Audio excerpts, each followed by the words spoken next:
তাহলে ভোটটা কাকে দেওয়া উচিত? এটা তো তোর উপর নির্ভর করছে যে তুই ভোট কাকে দিবি। শুধু এটুকুই মাথায় রাখিস, তোর একটা ভোট হয়তো এই রাজ্যের পরবর্তী 5টা বছরের ভাগ্য নির্ধারণ করবে। তাই একজন দায়িত্ববান নাগরিক হিসেবে নিজের ভোটটা ভেবেচিন্তে দিস।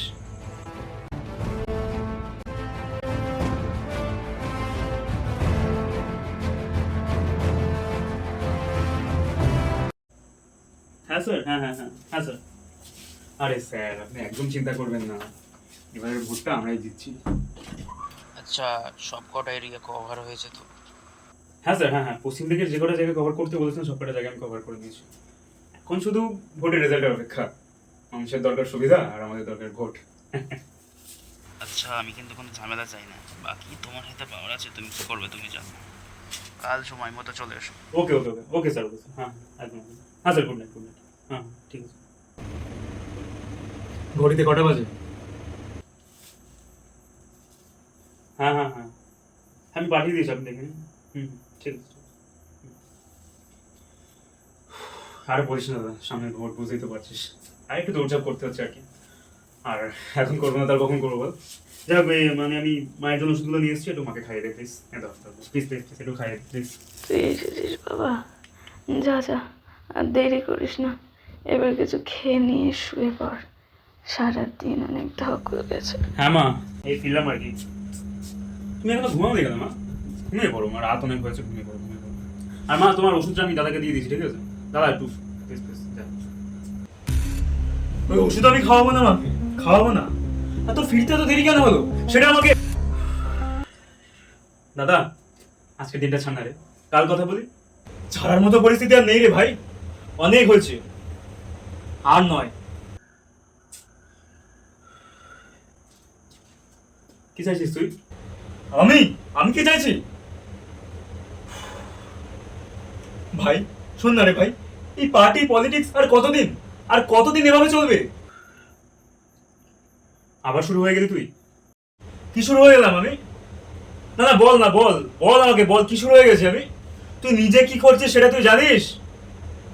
এই যে ভোটের আগে বাড়ি বাড়ি গিয়ে প্রতিশ্রুতি দিয়ে আসিস মানুষদেরকে, যে এই ভোটের পরে এই হবে সেই হবে, তোর স্যারের কথা শুনে এইসব প্রতিশ্রুতিগুলো দিয়ে আসিস। ভোটের পরে আদৌ সেগুলো পূরণ হয় কিনা একেবারে খোঁজ দিয়ে দেখেছিস? দেখিসনি, কখনো দেখার প্রয়োজন মনে করিসনি। তোর মনে আছে, মনে আছে আগের বারে ভোটের কথা? তোর মনে আছে তোর রতন কাকুর কথা? নমস্কার কাকিমা, কাকু বাড়িতে নেই? কাকুর তো শরীর খারাপ। কেন, কি কোনো দরকার আছে?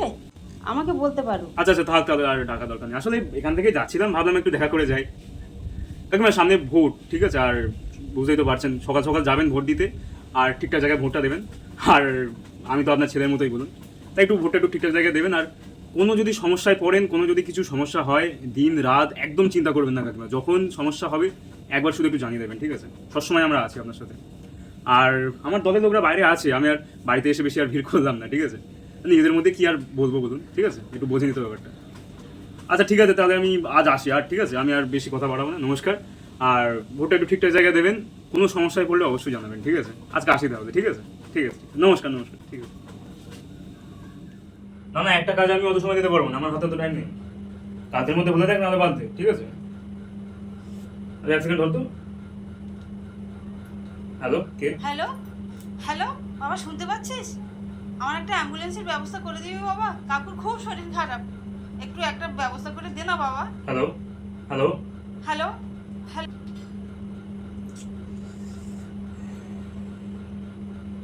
হ্যাঁ বল। আর বলিস না ভাই, প্রথমে যা, কালকের মধ্যে দেখ, আমার কালকের মধ্যেই লাগবে আমার ওটা, ঠিক আছে? রতন কাকুর স্ত্রী তোকে ফোন করেছিলেন? কেন, কি হলো? আজকাল আশেপাশের কোনো খবরই তো রাখিস না দেখছি। কেন, কি হয়েছে? পাশের বাড়ির রতন কাকু আর নেই, উনি মারা গেছেন।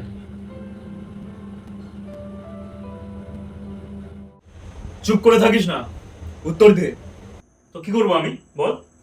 কি করবো আমি? তোর মতো ঘুষ দিয়ে চাকরি পেয়ে আবার চাকরি হারিয়ে বাড়িতে বেকার হয়ে বসে থাকবো? এই বাড়িটাকে তো আমাকেই দেখতে হয় নাকি? কি দেখিস তুই? কোথায় পাস এত টাকা? সৎ পথে উপার্জন করিস? তোর সৎ পথের তোর এই রাতের বেলায় আবার কি শুরু করলি বলতো? না গো মা, আজ তুমি কিচ্ছু বলো না। এতদিন যেমন চুপ করে দেখেছো, আজও চুপ করে দেখো। ভাই, তোর মনে আছে 2 বছর আগে তুই কি করেছিলিস?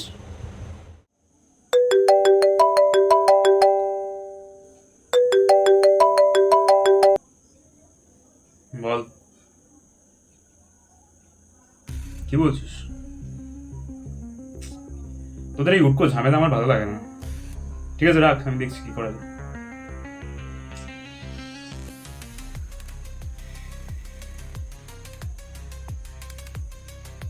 হোসেন, লোকেশন পাঠাচ্ছি, এরিয়ার সব কটা সিসিটিভি ফুটেজ আমার ডিলিট চাই এক্ষুনি, অ্যাজ আর্লি অ্যাজ পসিবল। 8 ঘন্টার মধ্যে আমার কাজ চাই। না না, বডি সরাতে হবে না, বডি থাক সেখানে আছে। ওকে।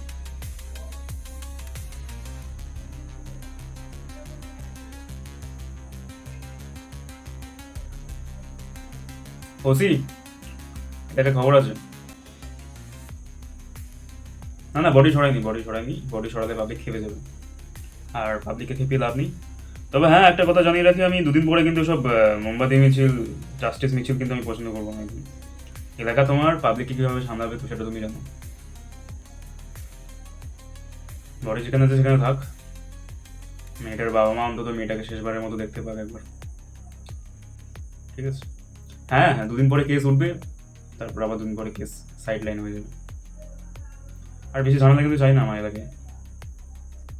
কীভাবে কী করতে হবে সেটা তুমি ভালো করে জানো। ঠিক আছে? এখনো নিজেকে মানুষ বলে মনে করিস?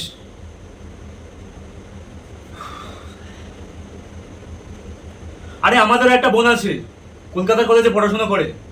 ওর সাথেই একই ঘটনা ঘটলে তুই কি ওই কাজটা করতে পারতিস?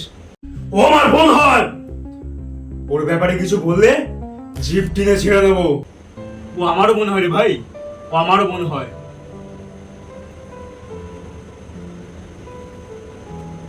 ভাই ভাই শোন না রে ভাই, এভাবে আর কতদিন চলবে বল? আর কতদিন এই রাজ্যের সাধারণ মানুষকে অবিচার সহ্য করতে হবে? আর কতদিন আমাদের মা বোনেরা রাতের বেলায় ভয়ে ভয়ে বেরোবে? আর কতদিন?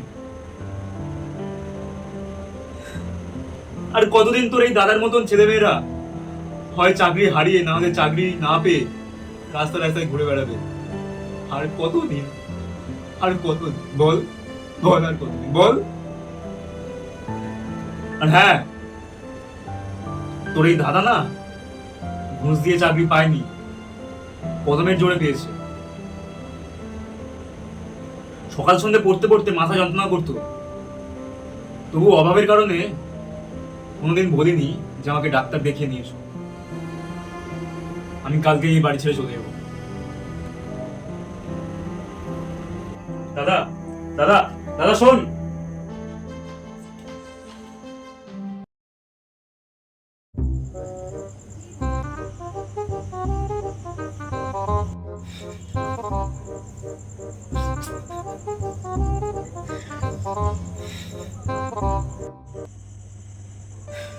কি আর করবো বল?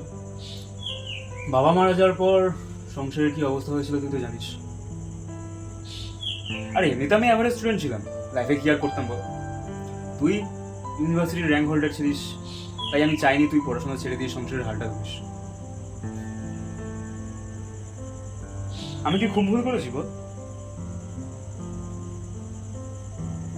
আচ্ছা দাদা, তুই আমাকে একটা কথা বল, তুই পলিটিক্সটাকে এরকম চোখে দেখছিস কেন? তোর কি আমার উপর একটুও বিশ্বাস নেই? বিশ্বাস বিশ্বাস তোর উপর করি রে ভাই, কিন্তু তুই যাদের সাথে ওঠা বসা করিস তাদের উপর করি না। আচ্ছা আমাকে একটা কথা বল, উপরওয়ালা না করুক, ধর তোর এখন একটা কিছু হয়ে গেল, ওরা তোর পাশে থাকবে তো? আচ্ছা তোর দাদা এখন চাকরি হারিয়ে বাড়িতে বসে আছে, ঘুষ দিয়ে তো আর চাকরি পায়নি, নিজের যোগ্যতায় নিজের কলমের জোরে পেয়েছে। আর আমার মতো অনেকেই আছে যারা নিজের যোগ্যতায় চাকরিটা পেয়েছে। পারবে তোর ওই স্যারেরা সেই যোগ্য ব্যক্তিদের চাকরিটা ফিরিয়ে দিতে? পারবে? আচ্ছা আমাদের একটা বোন আছে না, তুই পারবি আমাদের বোনকে রাতের বেলা একা ছাড়তে? পারবি? আচ্ছা এসব বাদ দে, এসব বাদ। তুই তোর একটা ছোটবেলা থেকে ইচ্ছা ছিল তাই না, যে তুই বড় হয়ে ব্যবসা করবি, অনেক টাকা ইনকাম করবি? খোঁজ নিয়ে দেখেছিস বিগত কয়েক বছরে এই রাজ্য থেকে কত বড় বড় কোম্পানি ছেড়ে চলে গেছে? তারা কেন গেছে একবার খোঁজ খবর নিয়ে দেখ, দেখ খোঁজ খবর। ব্রিটিশদের আমল থেকে না এই বাংলা ছাড়া ভারত চলতে পারতো না। আর দেখ না আজ আজ এই রাজ্যের অবস্থাটা তুই নিজে দেখ।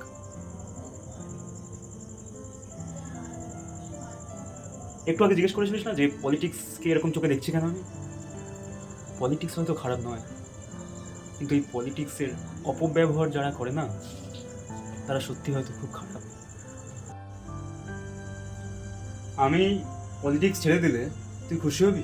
যে পাপে একবার জড়িয়ে পড়েছিস, সেই পাপ থেকে মুক্তি পাওয়া কি এতই সহজ নয়? তাহলে কি করব বল? অন্য পার্টি জয়েন করব? ওটা তোর মনের মতো হবে?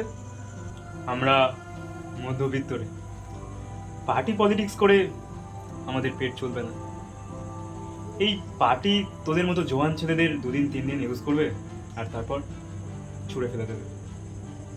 তাই পার্টি বদলে লাভ নেই। মানুষ যদি নিজেদেরকে বদলাতে পারে, তাহলে হয়তো আবার সূর্য উঠবে।